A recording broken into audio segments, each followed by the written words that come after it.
Welcome into episode 159. I'm Erin Davis. I'm Lisa Brandt, and this is Gracefully and Frankly. And I don't know how to say that in Spanish, but how's Mexico treating you, Erin? Oh, very well, very well. But I have to say, Lisa, that 8 days into the new year, wouldn't you know it, I slept on the 7-day trial period before turning it down. So here we are, 2026, we're signed up. No returns. Well, do you really want to go back to the previous year anyway? I mean, things can only go up. Yeah. You have come up with a motto for 2026 that I think is going to serve not only you, but I think all of us if we can just kind of stop and take it in. Do you remember where you found this motto, first off? No, it certainly isn't my original. I lifted it from someone, and I cannot remember who it was, but it was someone smart, but it wasn't like your typical, like an Instagram therapist or something, but not the holistic therapist. So it was somebody smart. But it's kind of the stoic thing in a way, and it's also a survival kit, I think. And that is, it's very simple. It's just feel it, don't feed it. So in other words, feel your feelings, feel sad for the people of Venezuela, feel whatever it is you feel, but don't obsess. Don't feed it by making it the core of your day. It's not good for you. Empathy is great. Sympathy, I think, maybe gets you into a little bit of a rabbit hole. Yeah, I'm just taking it in as you're saying it because it is wise. It also really resonates with me because, I got caught up in all of the back and forth on my own Facebook page the other day. I wasn't posting exactly about Venezuela, but what I said was I was so tired of having people mansplain to me that Maduro is a bad person. I think, how can it be that we are supposed to hold one singular thought and not go, yes, that's true, and, that you can't just throw out the rule of law to get him out of the country. It's just, right. That's the problem. A weird thing came to mind when you were talking about that, about, there are two things can be true at the same time. Mm-hmm. Jeffrey Dahmer, horrible, awful serial killer, terrible creep, whatever, Yes. is sent to prison and is murdered in prison. To me, that was kind of the same thing. Like, okay, I don't particularly want this guy sharing our air, being treated well in any manner, but do you want convicted criminals carrying out your justice? No. And to me, it was kind of the same thing. It's not empathy or sympathy for Jeffrey Dahmer, but it's, geez, you don't want some guys taking it into their own hands and deciding what's right and what's not. That's a very good point. Yeah. Yeah, and that's kind of how I felt about the whole Venezuela thing, like you're saying. Maduro's a bad guy. It doesn't mean you just waltz in and say, we're taking him out. It all feeds into, too, what shows up in our social media. And this is something that we really can't talk about enough because we are of an age, and I don't think it's just the Generation Jones, but certainly the generations that came before us believed that if it was written out or if it came from what we used to think was a believable media source, then it was true. But that's no longer the case. And I think of our grandkids. I think of your littles, your little sister Tabitha and her two sweet children, and our grandkids growing up in this age of not knowing what is real. Right. One of the things Tabitha has been doing, and Nick, her partner, is limiting their time online. And I find the less time I spend online, the less time I have to worry about it because it is everywhere. You don't know what's an ad. Everything's called breaking news. Oh, my God, yes. That's so stupid. Exactly. Some idiot in his basement and somewhere in Arkansas is going, breaking. Oh, yeah. You know it first, buddy? Really? Yeah. Yeah, exactly. So it's so pervasive. It's really an uphill battle, but at least we can try. We can try. You and I like to think that we're a little bit more savvy when it comes to seeing what's fake and what's real. We've both been sucked into it before. We've talked about that too.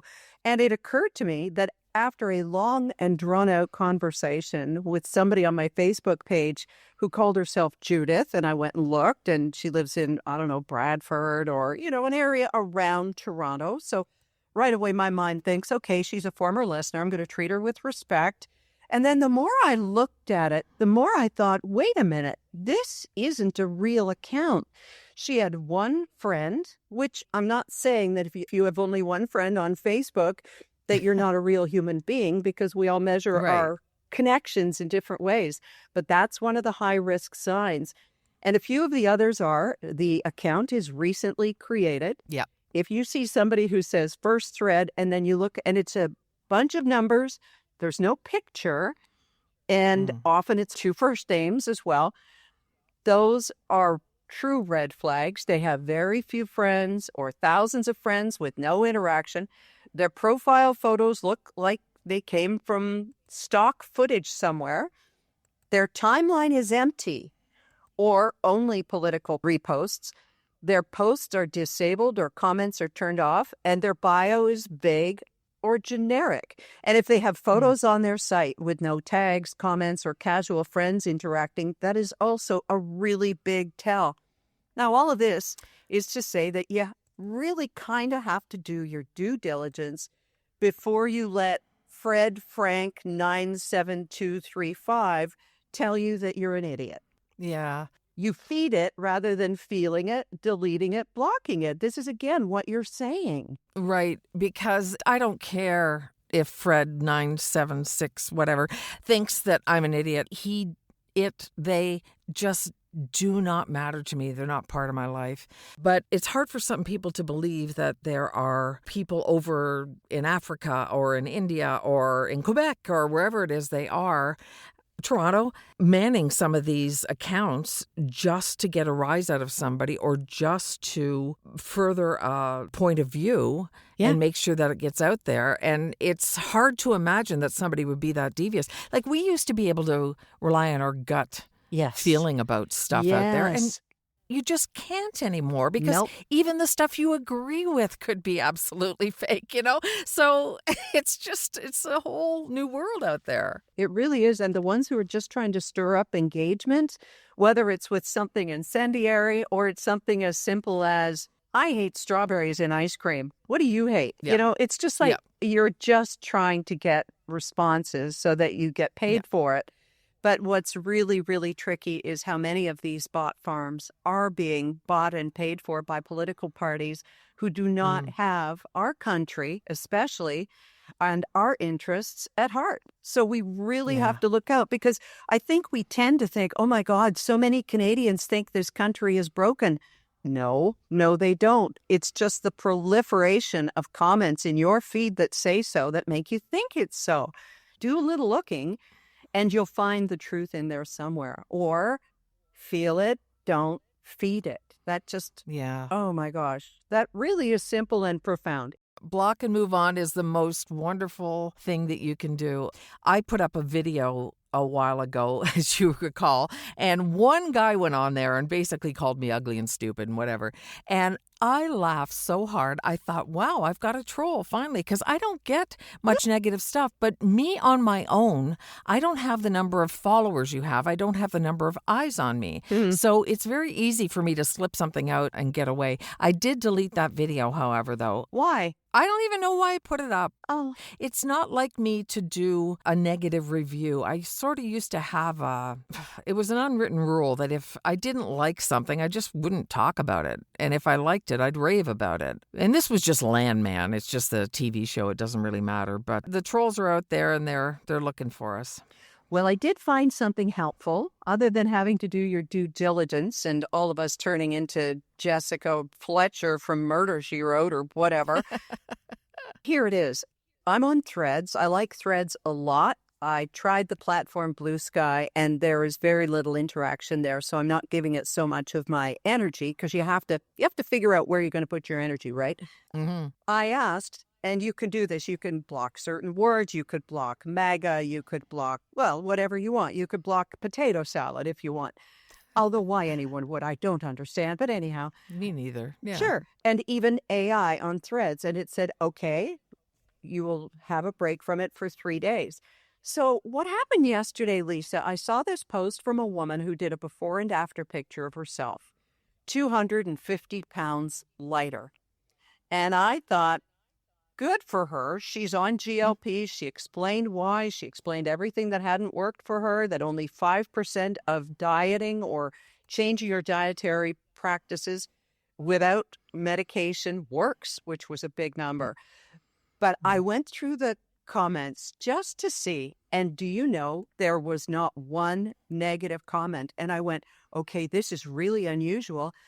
And then the light went on, and I realized that bots had been blocked. And it was bots who were coming in and saying, you're ugly both Right. ways, or blah, blah, blah, blah. Right.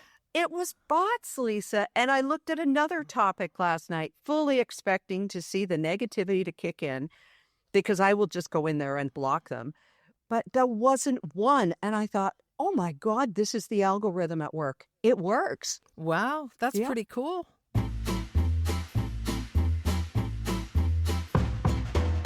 So let's move on to something that happened to me a week ago today, New Year's Day. I don't know how you started your new year, probably calmly, serenely. Mine was in a mad dash to a medical clinic. Yes, I got a flurry of texts about it. So tell us how it went. Do you want to say why?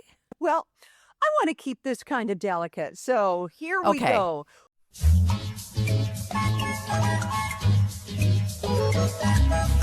Welcome to the brand new edition of Kind of a Celebrity Password.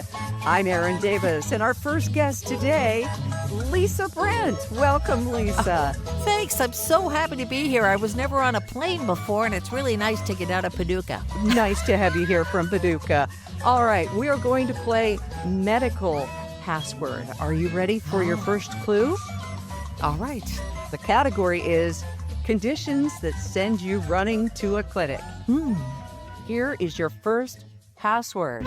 A female sheep is called a... You. Second password. Not coffee, but... Tea. And your third password for the grand prize of antibiotics. You're the apple of my... I. That's UTI. And you're going on to the next round, and you don't want to know what the category is. I really don't. I think I'm done. I Yeah. get back on the plane and going back to Paducah. Okay, then. All right. We don't pay for the return flight, by the way. We don't have enough coffees for that in the coffee coffer at Gracefully and Frankly, but thanks for playing Password, and here's a Schaefer pin. Okay. So how did it go when you finally got to the clinic? How hard was it to get in? It wasn't. I simply opened the door. I'm sorry, I'm an ass. Okay. So If you're an ass, you gave me the wrong password. that's Anyway. right. That's right. Sorry. No. That's another one. Okay. You know the feeling when you wake up in the morning and you have that intense, unbelievable pain that goes straight to the ends of your fingertips. It's unbelievable. So I came out of the bathroom and I said to Rob, oh, guess what I've got? And he guessed. And so first thing I did was I had my sister, who speaks way better Spanish than I, call City Medica. And it's a chain. They're all over the place. And Cindy called to ask if indeed they are open on New Year's Day because, hey, that's not a given, right? So she let me know Right. that they are. So I booked an Uber. Rob and I walked the dogs, got in the Uber, went to the clinic, got in. We had to wait for one family. Guy had a bandage on his head, so I think he probably had a pretty good New Year's Eve. And they saw me. The doctor was lovely. Her name was Michelle, and her English was better than my Spanish. So no testing, no nothing, gave me free prescriptions, took another Uber to the pharmacy. The woman filled it out, and I was better by noon. It's quite amazing. I was so relieved. So they didn't even give you a test or anything. They just took your word for it. Absolutely. That's amazing. It was. And all in at the clinic, it cost about 100 Canadian. And of course, we have travel insurance, so we will end up trying to get that back. Pharmacy was also 100 because I had to get some probiotics. That's just one of the things we learned. So it was a thoroughly, I won't say enjoyable experience, but boy, I was glad Rob was down here with me to take me and to go with me because I'm not doing well out in public. And I got through it. So yay, how did your 2026 start? You know, Lisa, I should have known that this was going to be just a sort of harbinger for the year. Going to be a painful one. So there you go. Oh, now. I don't think it's a harbinger for the year at all. In fact, you felt better pretty quickly, didn't you? I did. Yeah, good. But yours, like, what was yours like? It was just like any other day, except I normally take down the Christmas tree and the decorations on New Year's Day, but because the kids were coming, we had that ice storm over the holidays, and Tabitha and Nick and the kids were coming, and then they weren't because of the ice, and then we rescheduled, and then there was more ice, so I left it up until they were able to come, and we had our little Christmas. I did the whole thing. I made the Christmas scent out of lemon and cinnamon and cloves in boiling water, and it just smelled amazing in here, and turned the clock back to Christmas. That's wonderful. You know, we used to leave a live Christmas tree up until February when we had our cottage and we had the 2-story real Christmas tree, because as soon as we went back to work in January, I had to go on a listener trip. So we were gone for like 8-10 days, you know, the weekends around it. I loved leaving that Christmas tree up, Lisa. Anytime you can have soft, magical light in a room for longer in the midst of winter, why wouldn't we, right? When I lived on my own in Wingham, when I was a single woman, I left my Christmas tree up until mid-April. And it was basically twigs at that time, and needles had all mostly fallen off, and it was ridiculous. It looked like Charlie Brown's Christmas tree, but that was my thing. I thought it was so funny. I'll do anything for attention back then. But anyway, not like now. No. Do you remember when people said they were going to leave their Christmas tree up until there was a COVID vaccine? Yes. Yeah, that was a thing too. God, that was 6 years ago now. That's right. Well, we couldn't forget a few things that happened before Christmas, and I did mention buying us coffees in the password game, but hey, I hear the coffee maker. And it's Kim Burton who bought us coffees this time around. Yay! Thank you for the 3 coffees, Kim. We totally appreciate it. It's just a wonderful delight to get a notification that someone has bought us coffees by clicking on the little coffee cup at gracefullyandfrankly.com right there on the homepage. Yes, we appreciate each and every one. And I can't believe it. You and I are going to be drinking coffee together and in person as of this Monday. It's unbelievable. It was so far away, and then boom, here we are. So yeah, I'm on my way. I can't even express the excitement I felt on Tuesday when you and I were trying to decide when we're going to do our Facebook Live down here from Nuevo Vallarta, from the house that I'm renting here with our dogs and occasional visits from my husband. Rob won't be here to help us with it when you come. Right. And you told me the day you were leaving, I thought you were only here for 10 days, but you're staying for 2 glorious weeks. Yes. I'm so excited. Yeah, me too. We're going to have fun. We are. But mostly we're just going to talk and get caught up on stuff, including some Netflix things. But have we decided on a date for a Facebook Live so people can put it in their phones and laptops and even paper calendars right now? Okay, so the second Thursday that I'm there. So the 22nd? Yes. Does that sound right? The 22nd of January, yes. Sure. And we'll make it at 8 p.m. Eastern. So there you go. Facebook Live with Lisa and Aaron on location on the 22nd of January. Okay. I'm so excited about that. But, I'm just excited to be seeing you. Oh, it's going to be so much fun. Just to be in the same room. It's funny, even though we talk easily and all that kind of stuff, it's different when you're together. So I look forward to it. Me too. And in the meantime, I'm trying to do what one of the big newspapers said we're supposed to do to get our sleep regulated for 2026. It's consistency, right? Yes. Okay. Fill me in on this. Okay, so a health expert talking to the New York Times, a sleep expert, is actually from the University of Ottawa talking to the New York Times, and he said that the one thing that will change everything, the most neglected part of sleep, he says, is the consistency of your sleep schedule. So that means maintaining the same bedtime and wake-up time, give or take 30 minutes. And that includes weekends, and that's what makes it hard for many people, is how regimented do you want to be every day of your life, right? Right. But we do it here. But I think it's easier when you get a little older and, we're not going out to parties as much and all that kind of thing. Yeah, and having to get up, like you still do, but I did all those years getting up at 3:30 in the morning to go to work. And my freedom, especially when I drank, was staying up until midnight Friday night and then midnight or 1 a.m. Saturday into Sunday and then having to do Yeah. that turnaround. It really, really did me no favors. And you have always been far more disciplined at that. But I also did that a lot of times too, because it would be like shaking off the shackles of, Yes. of work. And it did feel free. Maybe working from home makes a difference, being a little bit older, but we go to bed early and read. By early, I mean 8:30 or 9. Mm-hmm. And we both read for an hour or more. And we're both up early. I get up at 4:30 and I find I don't need a nap. I don't get tired, and we're just different. But Yeah. I would love to be able to sleep in.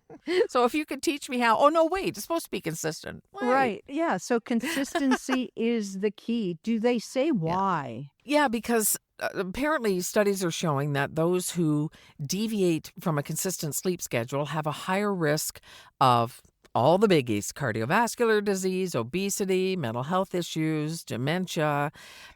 It's one of those things that apparently improves your health if you do it. Just maintain the same schedule. And when you think back to people, okay, let's think back to before the Industrial Revolution. I mean, if you're a yes. farmer, right? Yeah. Let's think back to that, Aaron, because that's what Gracefully and Frankly is about. Yes. But if you were a farmer, you would be 7 days a week. Yeah. Pretty much doing the same thing. The cows still need to eat. Everything else needs to be done. So anyway, let's not even get into the fact that you weren't diagnosed with sleep apnea and died at 43. But anyway, it was the consistent sleep that helped at that time. Okay. Something else to work on, and you can do it in your sleep. That's one of the easier things for 2026. And you can do it on an Envy pillow, Yes, too. thank you. Make sure you get your Envy pillow under your head if you want your spine to be aligned.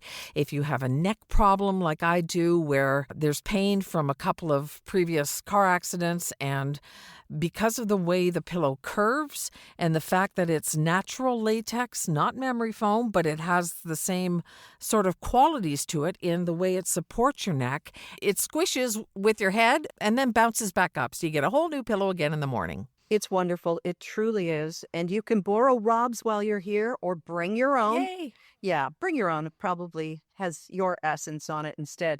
But check it out. Go to Envy, ENVYpillow.com. Support a Canadian company. Please, we're all elbows up. And that gets tiring. So have a good sleep on an Envy pillow, won't you? And use the code GIA for 10% off.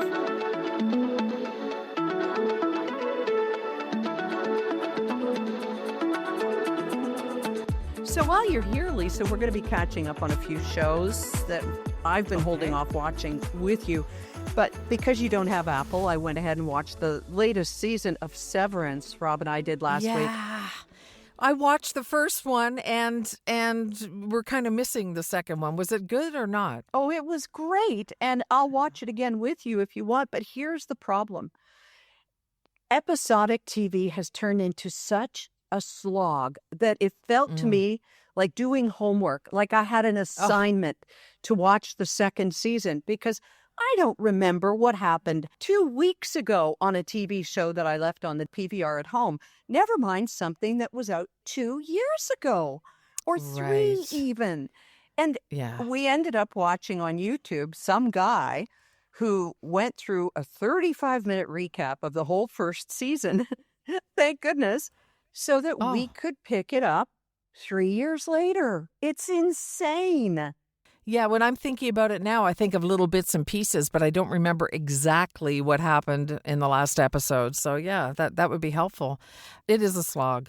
And same thing happened with the morning show, also on Apple, so you don't watch that. But now we just finished up the third season and we have to wait 2 more years. I don't even know if I'm going to be here in 2 years, Lisa. None of Jeez. us does. No, exactly. We've been watching shows that are off the air, so we can stop one season and start the next right away. Right. Things like The Mentalist or shows like that. I'm thinking of going back and watching Mad Men again, Right. We watched Bones. We never watched it when it was on the air, and now we're in season 6 already. Bones. Okay. Yeah. And then you asked me if I'd watched a movie on Netflix. Oh, yes. Yeah, we did. And we should talk about it. Jay Kelly with Adam Sandler and George Clooney, two people I would not think of as putting in the same film. But Adam Sandler's become such a tour de force, a guy who can do anything, drama as well as comedy. We used to think he was just kind of a goof with a guitar, but not so much. That's right. And in this, Clooney plays an aging actor who is estranged from his two daughters. He's not exactly at the end of his career, but he's noticing that maybe he didn't have his priorities straight, but he's so narcissistic and so caught up in being Jay Kelly. And Adam Sandler is his manager. He's his gopher. He's his right-hand man. He's always been there for him. And Sandler is a father who's realizing that he has priorities at home as well. And this is all shot in Europe, mostly Italy. It's absolutely gorgeous. But I wasn't sure if I was ready to like George Clooney again because, his whole coming out about Joe Biden really kickstarted things. And whether or not you thought that that was the right thing for him to do, it changed the course of the American elections. So there are a lot of people who have canceled Clooney. I watched the film. I enjoyed the film very much. And mostly it gave me insight into what it's like to be such a level of fame that not only are you acting on screen, but you have to act like the actor when you're not on screen so that people see you as that person. And when do you ever get to be your real self? Right. And giving up on priorities that maybe would have given him a richer life in order to be that wealthy, famous guy. Yeah. It really was well done, and it was so different. And I've been noticing in shows and movies lately that they don't make a big deal about transitioning in time. Yes. It just happens, Yeah. It can just be a cut, like an edit. There's no blah, blah, blah, blah, or anything. And in this one, he literally walks from the present into the past, and it's just so beautifully done. We really loved it. We did too. Oh, yeah. And I don't know if you knew this, and this is not a spoiler, but towards the end when he's sitting in a theater and there's a whole montage of moments from Jay Kelly's career. Of course, they're clips of George Clooney's career. Clooney's emotional reaction to it was because he was seeing it on the screen for the first time. No kidding. I did not know that. Yes. Wow. So they didn't tell him that's what they were going to do. Wow. Right. And when he reaches over and touches Adam Sandler's hand, that all just happened. It all just happened. Wow. It's a magical moment in the film. So that's Jay Kelly on Netflix, and we recommend it. I think I'm still going to ponder your words. Feel it, don't feed it. Yeah, the words I stole from someone. Yes, Well, okay. that's okay. Yeah, you're not Mel Robbins. You're not doing a whole podcast and series, and now she's doing wellness products. Yeah. Oh, yeah. Protein shots or something. Yeah. Yeah, just a shill. But anyway, I know if I take something from someone, I want them to have full credit, but I wish I knew their name. Yeah. Well, if you can overthink the worst, why not overthink the best? That's another way to look at it. Right. And I watched a video from this woman just today who is a celebrity stylist, and she's around all sorts of celebrities. And she said, I've found one thing in common is that they are unendingly positive about their ambitions. And if something goes bad, they just go, oh, well, on to the next thing. It's going to work. And she said it's universal. It doesn't matter who the person is. They become famous and successful. And really, what they're asking for is more of our attention. They're all using this positive, it's going to work out, we've got this. So what's wrong with that? Yeah, well, Nothing. I would say in her case, it's worked for all those people in her makeup chairs. And because they're the stars, there's the 99% who don't make it that she never runs into because they're not getting their makeup done. That's cynical. That is very cynical. Yeah. Because if she's seeing this through line through all these different people that she has met, singers, actors, stage performers, lion tamers, and they all have this characteristic. Even J-Lo, look at her. She's the ultimate optimist. She keeps getting married. So Yeah. This one's going to work out. Anyway, I just thought that was kind of interesting because she's been doing this 25 years and found this. So I'll take it. Okay. Here's something else you could take to feel it and then feed it. This is a little bit of a twist on that because we're talking about the pain in people's knees. Last week, Lisa, we were looking at why cold hurts your joints, and it's the synovial fluid in your joints because it gets thick. You know, it's like the oil in winter truck commercials. It just gets thick and everything doesn't run as well. We need all the help we can get. And Sierra Sil is there. There's no theories behind it. It's science. It's fact. It's tested again and again and again, more than even the Canadian government demands.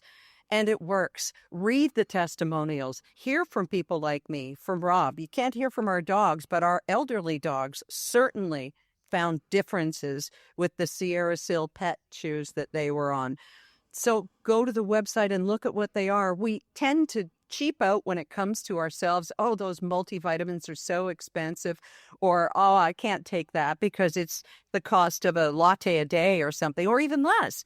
But in this case, it's worth it. And it even comes with a money-back guarantee, this anti-inflammatory Canadian product, Sierra Sil. If it doesn't work for you in 14 days, your money back.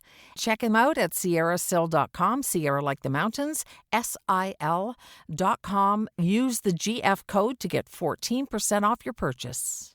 Well, we can't end this show without, of course, this week in Totally Stupid or... Twits. All right, over to you. You have heard of, no doubt, the cabbage diet. Yes. And, all grapefruit diet and all of these other diets. Have you heard of the all sardine diet? Like, is it the Mediterranean diet where you're in Sardinia?